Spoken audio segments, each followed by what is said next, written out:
it's another windy one. We've got potatoes on our mind. Our seed potatoes have arrived. We've got them stowed in the dark in our shed, and we're trying to get the garden ready. Over the past week, we've been trapping wireworms.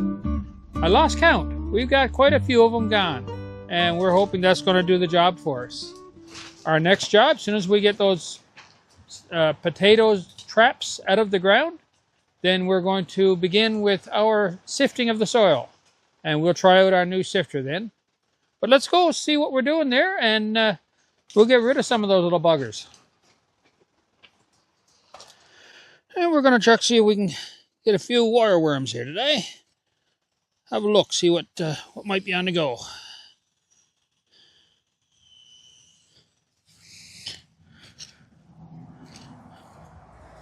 Oh, nothing there.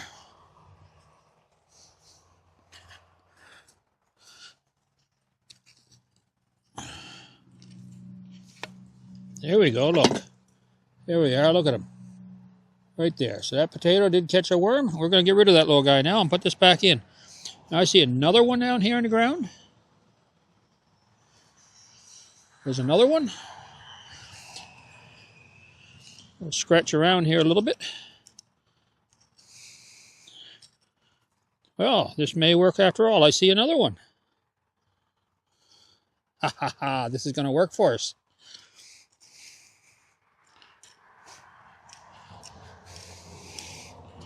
This is going to work for us. I just saw something small wiggling there then.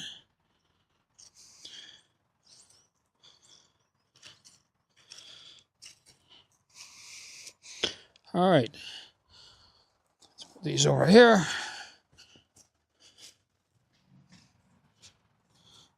Now, I guess it's possible that there could be a worm inside the potato somewhere. I'm going to dig the ground here a little bit because they seem to like to be in that area. Oh, nothing in that one. And one of the things I started watching for as well is how close to the grass am I planting this stuff? How much grass is around it?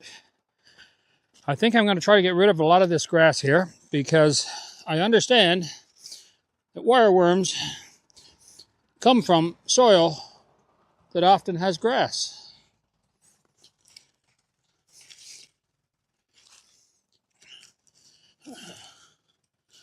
Oh, right there. So there's one in that one, so I'll dig around here a little bit, see if I can find some more.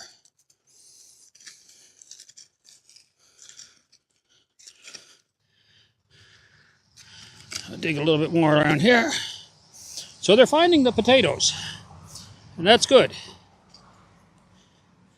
So you're coming out of there, buddy.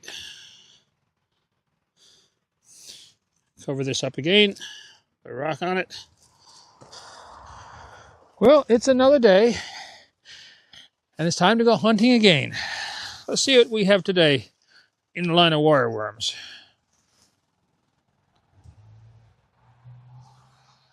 Nothing in that one. Bury these again.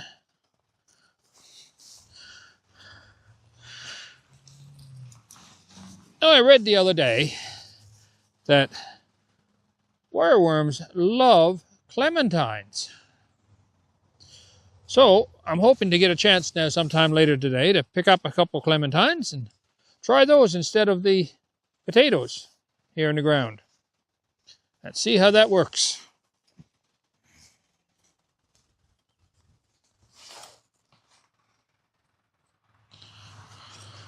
Now, I've often wondered, in a bed this size, how many wireworms are here?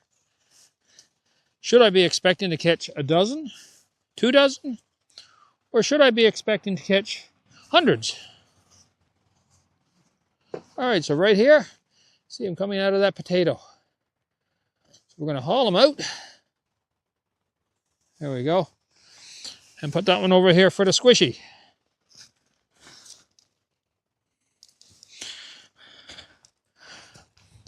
Now, you know, all of these wireworms, they're not going to waste. I put them all on a concrete block the other day, and I squished them. And within 24 hours, they were all gone. So the birds are having a bit of a feast there, which is great. Good for me and good for them.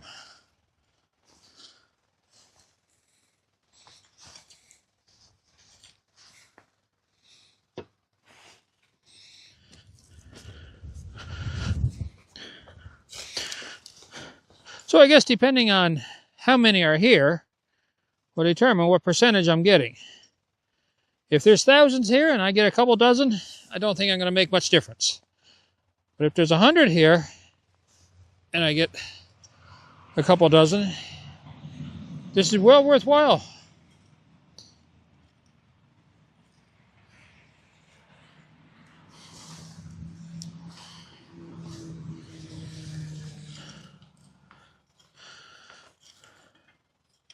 So I guess the other question that I have to ask is, if I'm getting the wireworms that are around each place where I put the potato, are they coming from the other areas? Am I catching them from all of the bed?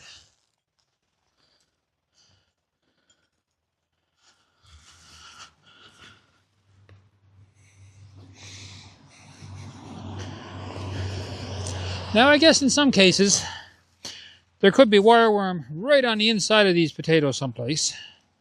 Hopefully we'll get them as they're coming out after.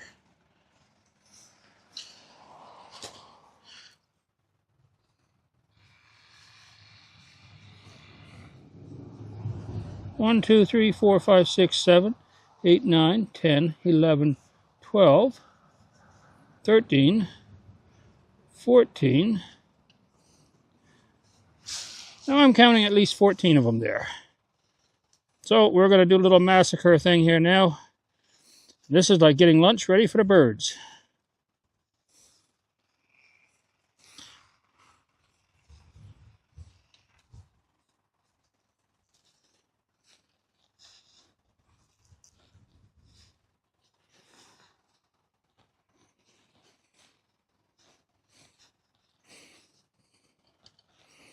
Well, you guys only think you're going to get away, but you're not.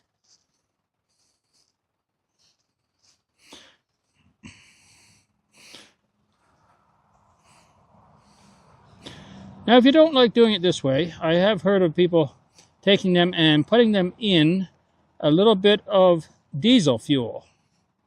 But you know what the cost of diesel these days. All right, birds, lunch is ready. Now today was pretty much all about wireworms, and we're really attacking them. We've checked them 3 or 4 times, and we're hoping that that's going to do the job for us. We're going to take a quick look inside at what's going on, because we did have to make another Kratky system for some more of our pepper plants. We have room for 2, 4, 6, 8, 10, 12, 14, 16, 18, 20, 22, 24, 26, 28, 30, 32. We have room for 34 pepper plants in our system here for our NFT. And we had to put a lot more into a Kratky system in the house because they were just getting unmanageable trying to keep track of them. So they're growing in the 3-inch net cups in preparation to come out here later.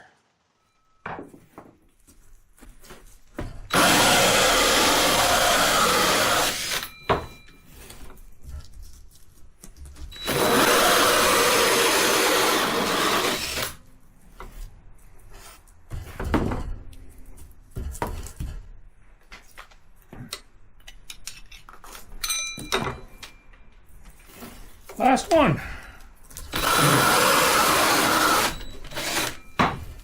Now this is the tray that I made about a week ago to put our young plants in, and we've used a wicking line on the bottom of each of these net cups.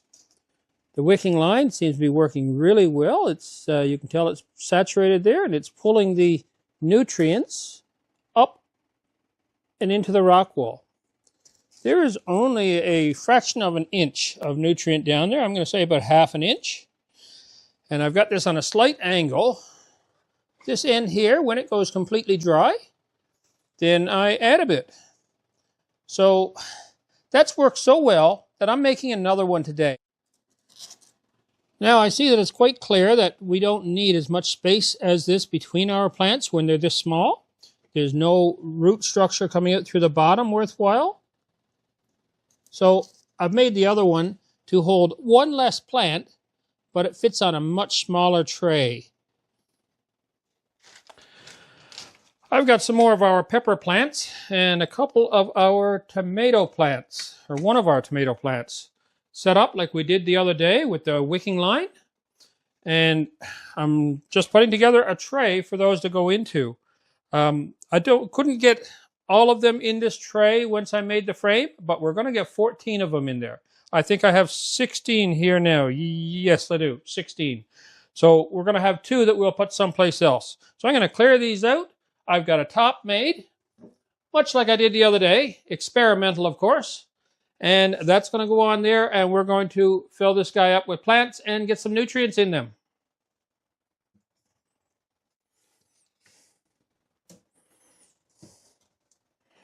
This should fit right on top here. I never tried it before, but yes, perfect. So we'll get each of these down here. I'm going to bend their wicking lines down toward the bottom to make sure they can reach some nutrient.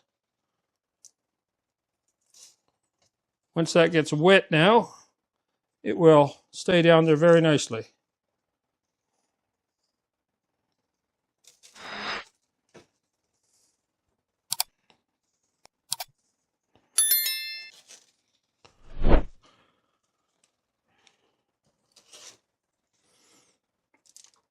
So like I said before, this stuff is very experimental as far as I'm concerned. So that gives me the ability to play with this as I'm going. And the last tray was much larger, but only took 2 more plants, I believe. So this one here is going to work out okay. They're spaced much better for the purpose I have, where they're all young plants.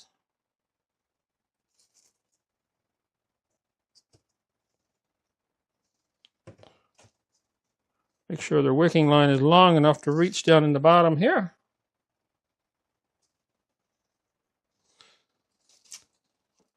Nice. And we'll take those in and put them with the others. Now in the case of this one here, I'm just going to lift one of our pots out and pour some nutrients in.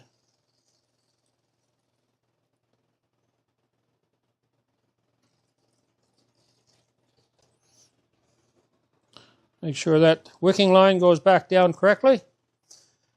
Perfect. So we'll have all those growing now soon. They'll be sucking up the nutrient with their wicking lines. As we can see, our tomato plants are getting really large now, and over the next week or so, they're going to get too tall to be manageable. Some of these are already splitting. And hopefully we won't get any suckers on them yet, but they will have no choice but to go out in the greenhouse within the next week. Well, I want to thank you for joining us here today. I hope you enjoyed the show. Don't forget, down below, give it a thumbs up, subscribe if you like this channel, and ring the bell so you'll be notified when there's future updates. Next week, we're going to be busy. We've got our potato garden. We want to get that ready for our potatoes to go in. And we've also got all the tomato plants, which are going to go over in our Dutch water bucket. So we've got to get those hardened off and then brought out and get that system online. So that's a lot to be doing next week. And I'm sure there's going to be more things that are going to happen in the meantime. So we'll see you later, right here.